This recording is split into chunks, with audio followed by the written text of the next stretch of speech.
and then I basically I scan it in at 300 or 600 DPI, and then I basically just put some extra text on the back. Yeah, and that's my normal process, is like a sort of combination between analog and Illustrator and Photoshop. Gotcha. Hey, welcome to Arts and Cast. The point of the show is to get a sneak peek into other artists' screens and into their process. So today on the show we have Dan Murphy, who's a very talented illustrator. He's worked for places like Animal and Saltrock, and now has his own clothing range called LostTide. So what's going to happen is I'm going to give him 45 minutes to create a piece of art from scratch based on a random theme that I've selected. So let's jump straight in.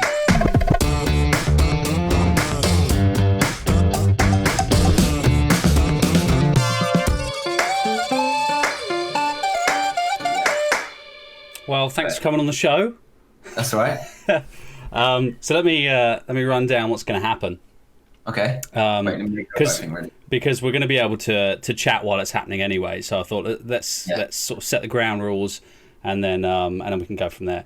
So basically, I'm going to very soon give you a prompt, like a keyword, a theme that you have to create a piece of art from. Okay. So it's just going to be one keyword. It's at random. I've already done the random generator. Yeah. And you're going to get 45 minutes to try and produce something.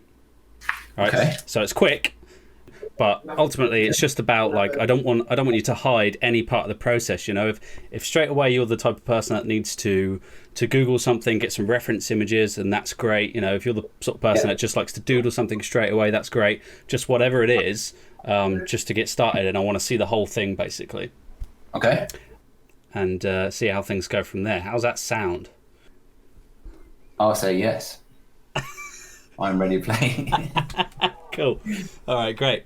Right, so your keyword, and I will probably put some sort of drum roll in, is wood. Wood? Oh, sweet. Oh, actually. Yeah, okay. I'll go with wood, and maybe I can do I've got an old sketch, and maybe I can take a picture of it and put it in. Okay. No, you said full on only. Well, I've got a reference photo, but maybe I can show it. Okay, that's pretty cool. Just like a little hot man. Yeah. Okay. That's not a problem. If you want to bring that into Illustrator, that's fine. Yeah. All right then. Okay. Maybe I can take a picture of it and then send it on here. You gonna start the timer? It's already started, baby. Okay, cool. You are running time. I'm running time down. Okay, right. There's nothing rude on here. No, okay, cool. No, right. Okay, sweet. So, gonna grab that. Literally just drag it straight into Photoshop. No messing around. Boom. Then I'm gonna go. I mean, it's not going to be great quality, but it doesn't need to be, because it's just for line work. Mm-hmm.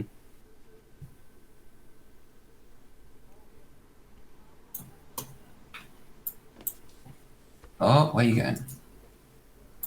Right, let's get the opacity down. So this is just one of your regular doodles to keep a sketch pad around? Yeah, I always keep, obviously not recently, so things have been a bit different, but normally I keep a sketch pad with me anyway, so as soon as I come up with a weird idea, I just doodle it, and I've just got tons of doodles, and I just think it's the best way to work, because it gives you loads of content, and you just sit there and you doodle and you doodle and doodle, and sometimes it's rubbish and sometimes it works, but it keeps you in the process. I think doodling is really important, for sure. Nice. And now, right, okay, so hide whatever that is. I'm zooming in on you. Go away. Right then. So for line work, probably go for general brush. Go for about that. And then always give it a little bit of a less hardness to it. Mm-hmm. And then let's go black. Right then. Oh, very good picture. That's awful. Yeah, we do this instead. Okay,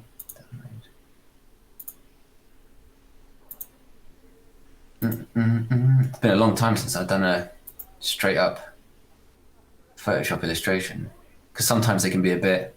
You have to work a lot into them to kind of look good.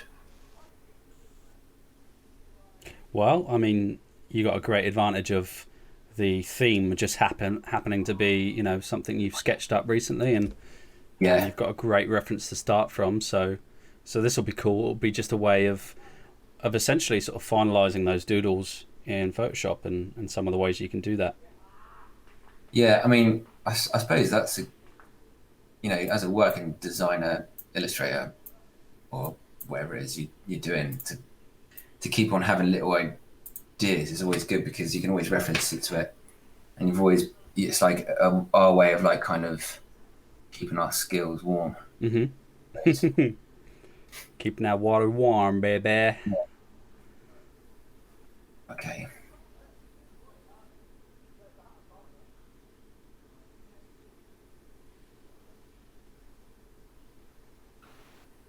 Oh, that's awful.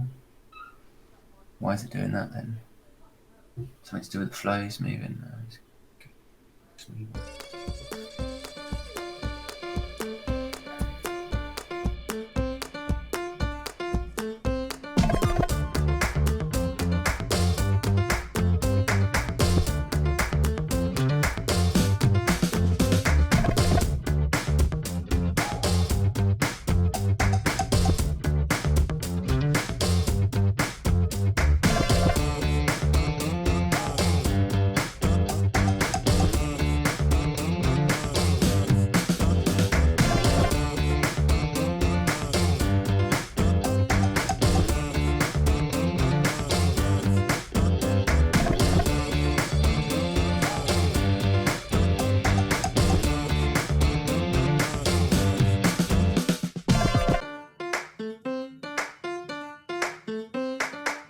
Sick. So a third of the way through. Right, I'm just trying to figure out. I might just go to this bit here now.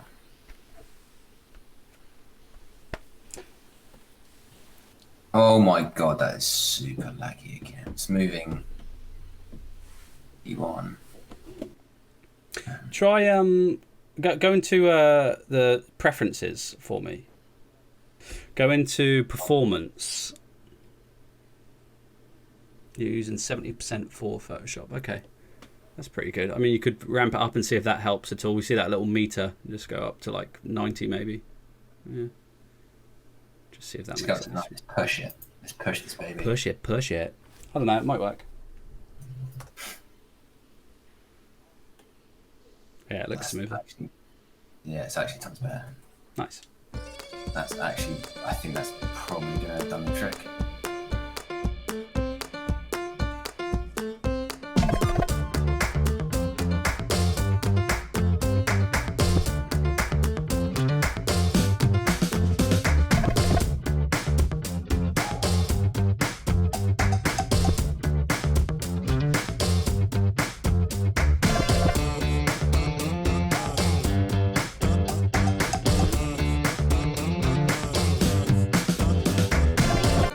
When I went to go work in Brussels, and during the interview and everything, they were like, yeah, cool, everything's like Mac over here, and I was like, oh sweet, and they had a Mac in the foyer, and I was convinced. I was like, okay, cool, they obviously use Macs here if they've got one in the foyer. Yeah.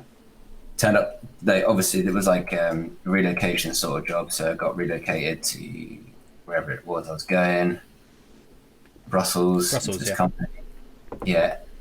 And I turned up for the first day of work, and I've been working on a Mac for quite a few years, and turned up to a PC. Really? So did they had to learn again? Did they not say it was going to be PC or Mac, or did you just assume from from what they had around in the building? I asked them, and I'm pretty sure they said yeah. I mean, I was like, no, me, it was probably actually just me being an idiot. All right. Maybe But, you really, really wanted to hear Mac, but Yeah. it was definitely PC that they said. Yeah, yeah, probably. I'm just like that. But it wasn't too bad, I suppose, getting to know everything all over again. Yeah. It was actually quite interesting. It made my job a little bit more interesting because I was like, okay, well, now I've got to figure out everything else. Okay, so how long were you using a PC for that job? About a year and a half. Something like that. Okay. So you've had a healthy bit of experience in Mac and PC now for creative projects. Which one would you say you prefer? I'd say Mac, me personally, because I'm used to all the shortcuts. I just prefer like the sort of intuitive user friendly interfaces. I'm just so used to it. Yeah, It's more probably that than anything else. I know what you mean. Macs tend to they just have a lot of time spent on user experience, and there's a lot of stuff that you almost don't see in the specs. You know, and I know a lot of people can be quite spec heavy when it comes to choosing their computer based on performance and the hardware involved. But when you get on a Mac and you start learning on a Mac, you have you realize how much effort they put into making that experience great. Oh yeah, Yeah, 100%. and then it's one of those moments where it's like, oh, I can't really go to another platform now. And to be honest, like the whole clothing industry when it was what it was before coronavirus, they all use Macs. So the Macs talk to each other really well, apart from like actually, to be honest. Oh God. Come back to that later. When you get onto the level of where they're actually networked into a building, that is a different story. Because PCs are meant to be are kind of like programmed to be like that. Whereas Macs always have issues when you work for like big companies, and they've got Macs and PCs all linked up in the same system. There's always some sort of an issue going on. Yeah. Yeah, you certainly have to sort of stick to one ecosystem. Bit of boring info there. Hey-o. So it's 24 minutes in, so it's we're kind of at the halfway mark. Oh my God. So we were just kind of talking about software, and you brought up shortcuts and stuff. And that's why you prefer Mac. You prefer their shortcuts and the way it works. Do you have a favorite shortcut other than Control Z, which I think is everyone's go-to? My favorite shortcut actually is on Illustrator. Okay, cool. What is it? It's two. Actually, I'd have to say. Can I say two? Yeah, of course. Yeah. Apple D, Apple Shift D, and Apple like Command, Squiggle, and Shift with a shape. Apple D is you basically take whatever shape it is that you want, or illustration design or whatever it is, and you can it'll copy and paste it in exactly the same position to the left, and it'll keep on doing it. So if you go like this and you hold Shift and copy and go like that, and then press Control Shift D, we'll just go just do you loads and loads. So it's based on the previous sort of action that you did. Yeah, and it replicates that information. Okay, cool. And what was this other one? I'm assuming you meant the sort of tilde key or what squiggle. Yeah, tilde. Yeah, okay. And what does that do? That so how to explain that? It's a bit of a complicated one. Okay. It will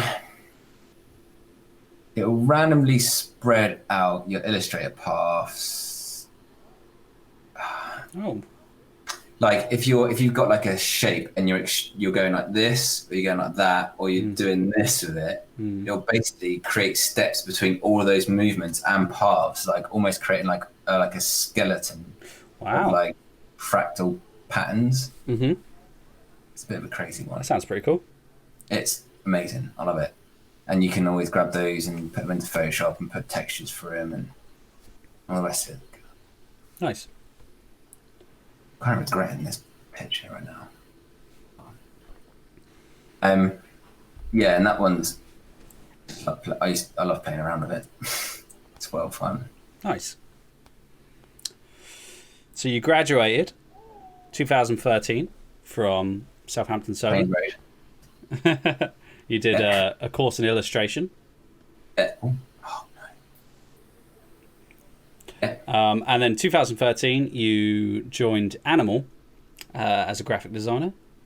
Yeah. And I'm assuming 2016 is what you were talking about, where you relocated to Belgium and worked for C&A Apparel. Yeah.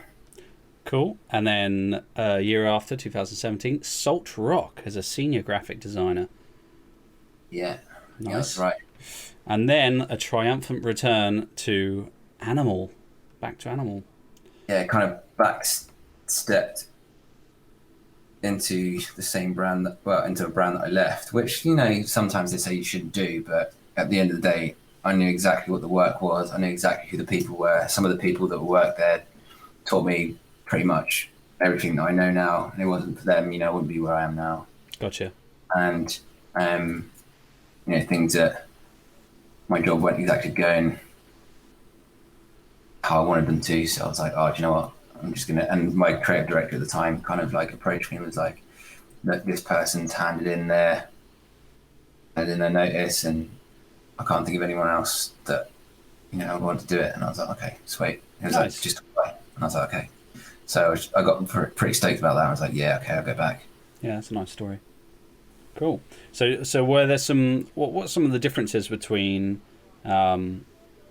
SaltRock and Animal? Kind of similar brands, I guess, and were you doing a kind of similar job in both?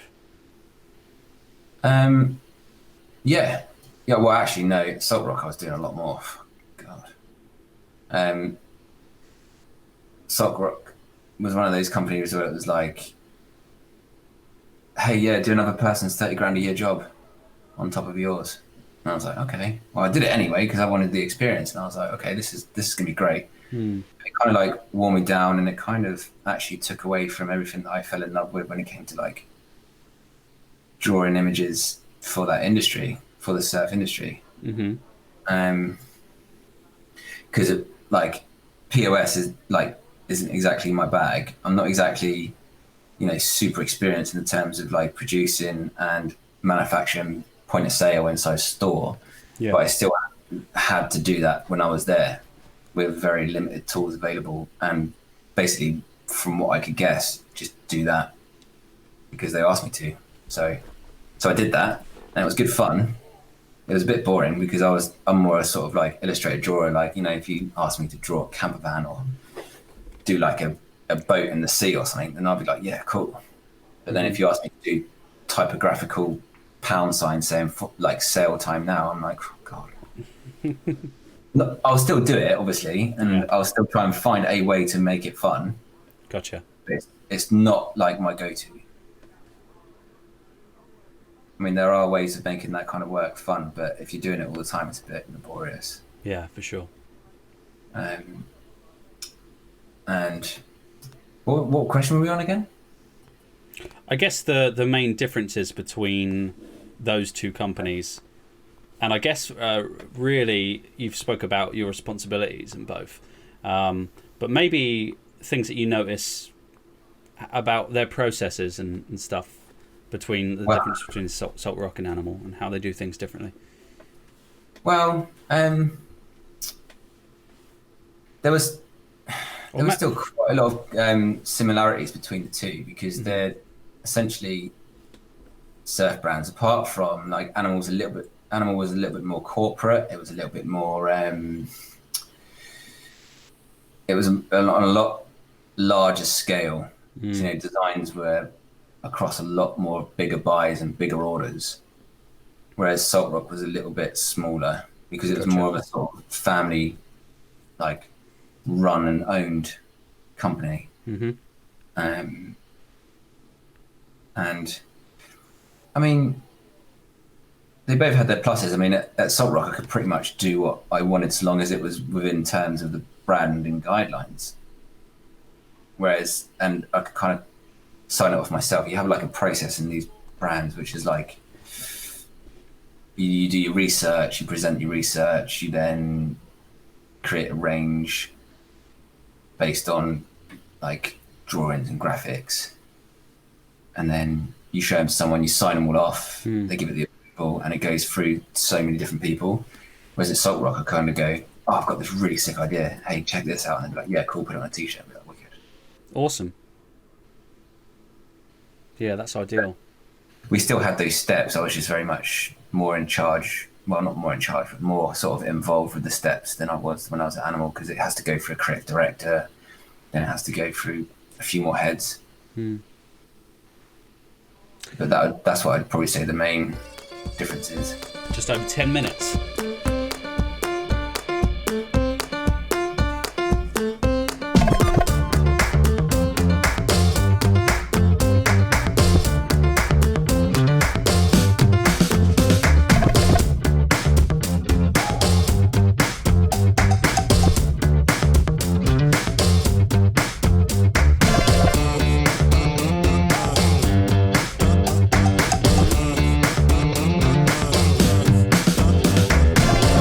I know what it's like. So I used to do like a live art event at uni.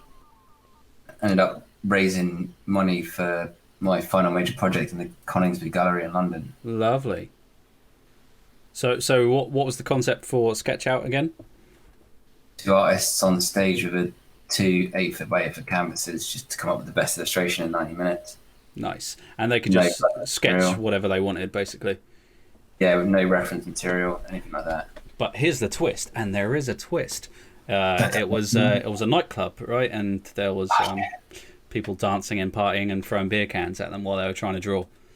Yeah, like it was pretty nuts. Nice. But That's cool. It was a funny time. Yeah. And we had like a little like room on the side as well, which had like prints and stuff for sale. Nice. And that was it was just a great time back at uni because it was just like carefree. Yeah. Not really carefree, but we were just doing what we did just for the sake of doing it. Nice. It's currently 42 minutes gone, so you've got a few minutes left. Okay, cool. So what I'm going to do quickly. This is quick. Well, this is so quick. No, I've had a word with them, and they said it's really quick. Okay, here we go. Just go big bold line down there. I'm gonna skip some detail because usually what I'd like to do is like kind of go down the grain, maybe put some marks in between to give it loads of depth and stuff. But obviously, there's not really much time for that now. Well, it'd be great if you were willing, just in your own time, to sort of finish this piece up and send it across, and people can see the final product. I would love to do that. Oh, thank you. First of all, yeah. So what's this guy's name? Oh, he's Birdhouse Bill. It's like Birdhouse Bill's had a few too many Budweisers. Am I right? He's had a few too many acorns. Yeah. Bloated. He's so bloated. Beer bloated. Beer. Oh yeah, God. When's it going to be when we can have a beer at a pub? I don't think I'm going to be doing that straight away. I think I'm going to let a few people do it first. Yeah. And I'll go afterwards. Just to check if the first beer is a poison, you know? Yeah. Excuse me, that beer looks poisonous. Let me try it. The government's got some plan, and I don't know what it is yet, but I'm going to remain cautious. Yeah. I think it's more, I don't really trust other people. Sometimes I go to the supermarket and they're shopping like it's an orgy. Shopping like it's hot. Like, why are you trying to kiss me? Are we all trying to shop here? Away from me. I'm actually going to take that little leaf out there quick because it's coming up to the time. Yeah, just as you say that, we are actually hitting on the last minute. There is 1 minute until the timer runs out, my friend, and the challenge is over. But I think you've done a great job. This looks cool. Yeah. What I'm going to do real quick, I'm going to see what happens when I do this. See if this transforms it at all. Uh-oh. I'm just going to put a couple of these in here, just put a couple of quick details in. Then what I'm going to do is I'm going to head over to my Magic Maker and see what it does to this really simple drawing. And maybe I might put some stuff. Right, okay, cool. Let's do this. All right.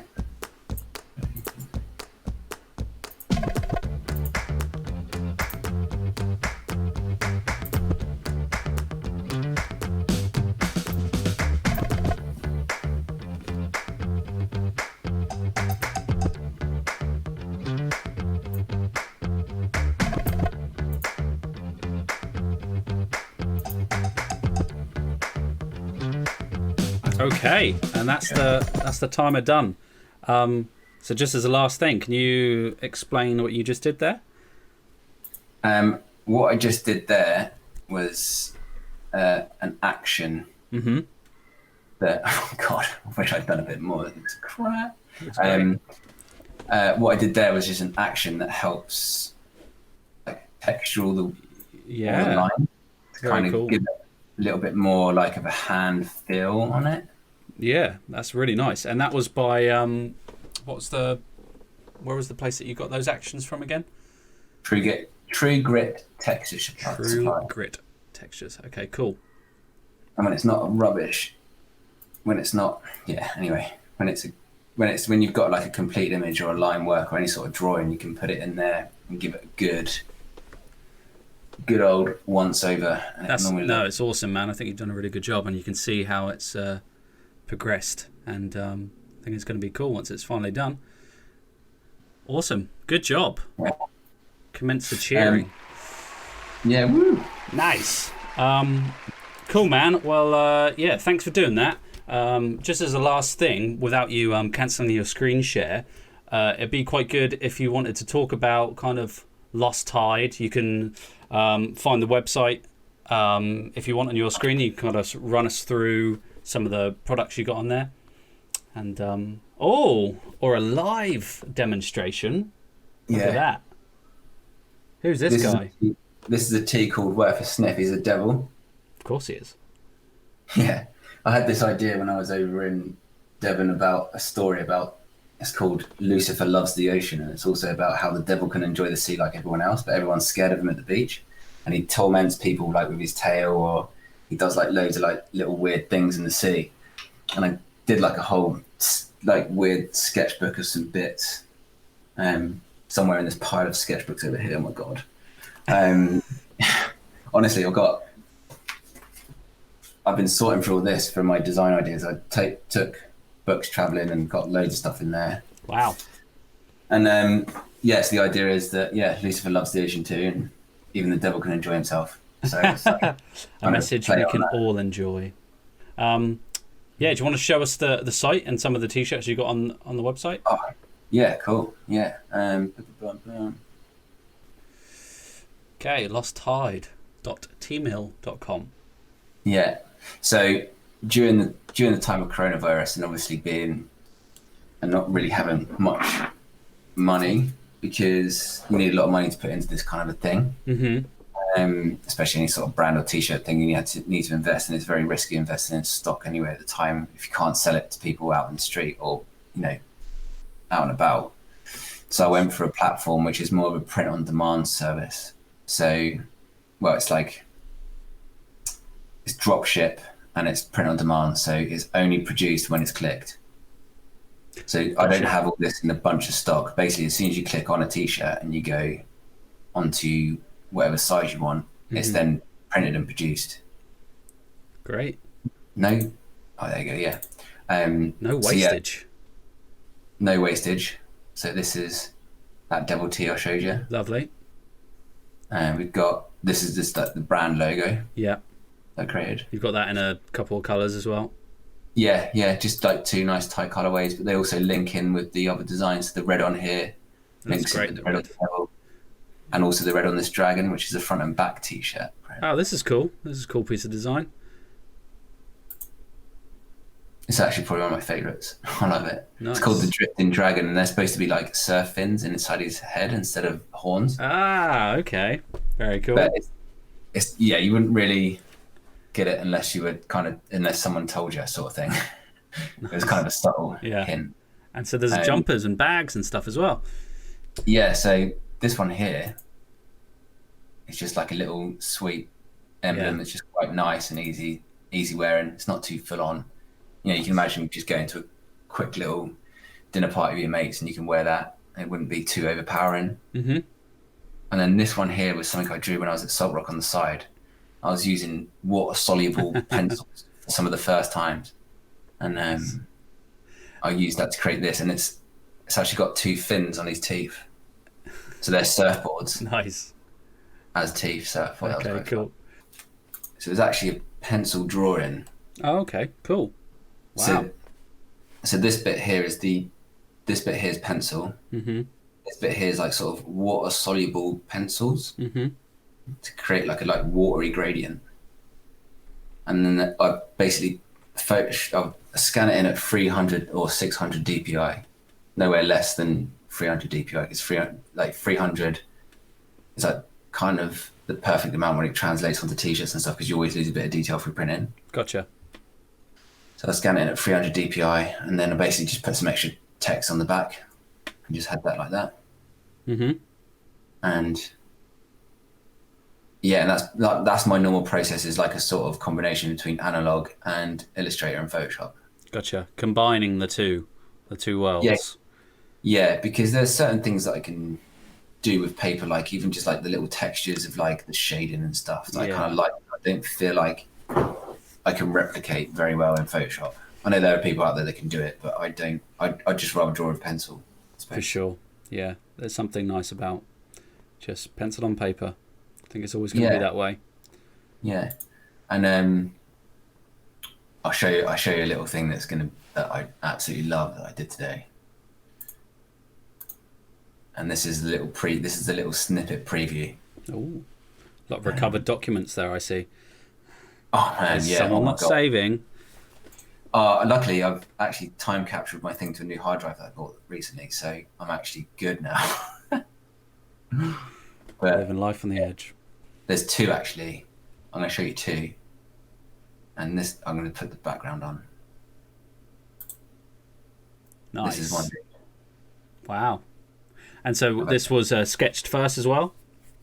Yeah, I've actually got that in front of me now. Can you see my screen? Yep.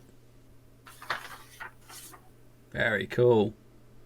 It actually started off as a doodle. When I was supposed to be doing my work at work, I was doodling on the side.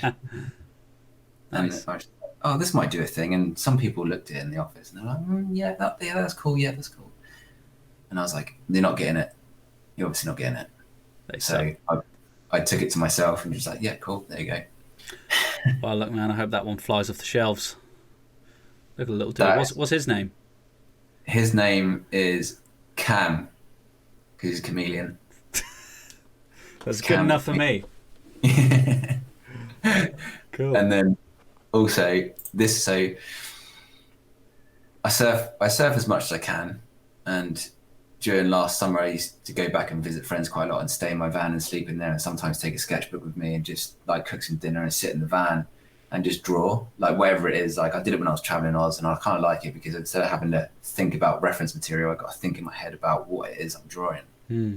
Instead of putting off a picture and going, right, okay, cool, I've got to sit there and concentrate. And sometimes it takes a lot of bits of paper. But I drew this in the back of the van, and I finally turned it into something today. Wait, I'll get it up. And it was one of the designs I did in the back of the van after a surf. So that one's going to be heading towards t-shirt soon on the boys. Lovely. That's great, dude.